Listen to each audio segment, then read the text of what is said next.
Hi. I'm sick. I mean, physically not feeling very well. It's not uncommon. But the way I feel, it's not the physical symptoms that are the worst.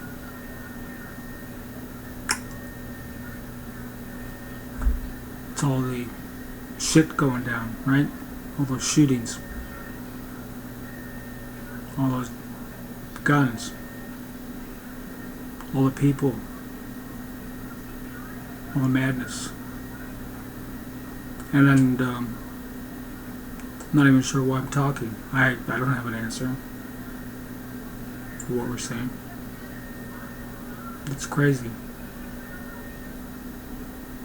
It's bizarre. But it's not. We see it all the time.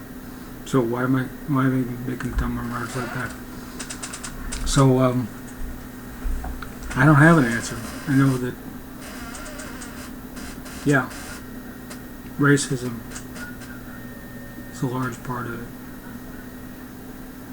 But prejudice in general, all of us have prejudices, biases.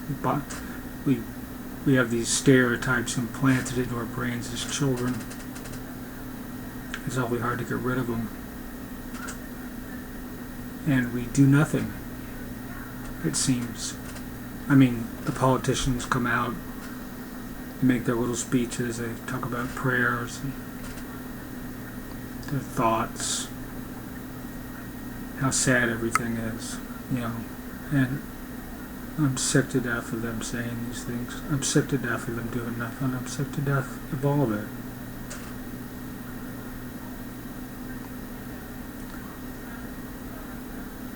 But I don't have an answer either.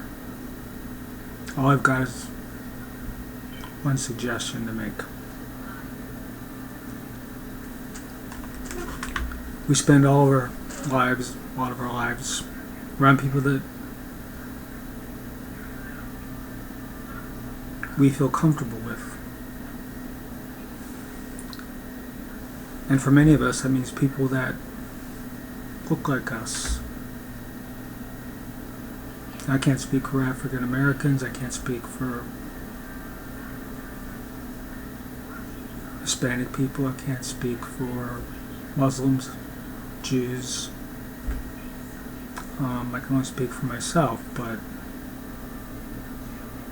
far too often I've had very little contact with other people that don't share my melanin deficiency.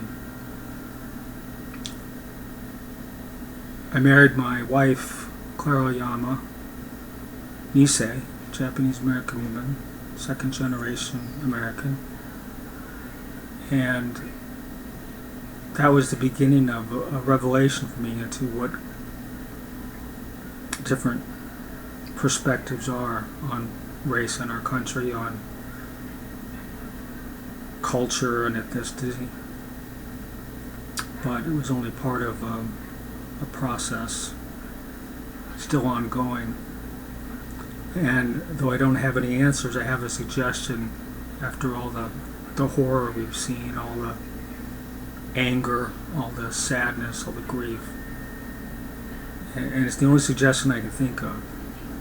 So I'm going to offer it to you now. This Sunday, I'm going to recommend, if you're somebody like me, flesh tone wise, that you go to an African American church in your community, wherever you live. I know there's a lot of them there. Just go. They're not going to turn you out. They're not going to throw you out the door. They're going to welcome you in. I did this back when there was the shootings in Charleston, and I wish I'd done more of it since then, because all too often by staying on our own little bubbles and our own little worlds and pretending to be nice to each other and withholding our prejudice and biases in. We don't learn anything. We don't hear other people. So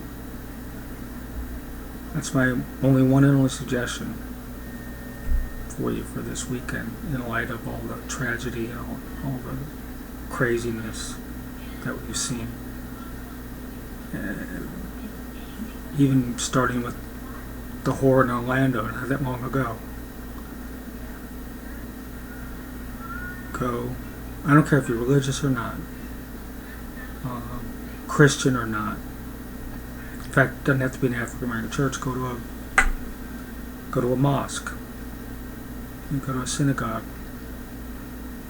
Go someplace that will not be familiar to you. Maybe that will make you uncomfortable. And talk to people. And if they ask you why you're there, tell them why you're there. Now, I'm not going to presume to know what you're going to tell them, but when I go, I'm going to tell them that I'm there because I'm sick of what's happening in our country, and I'm very sick of not understanding what's going on, not knowing many of the people that are my fellow citizens well enough, not hearing what they have to say. So that's my suggestion for what's been God-awful week. Good luck. Godspeed.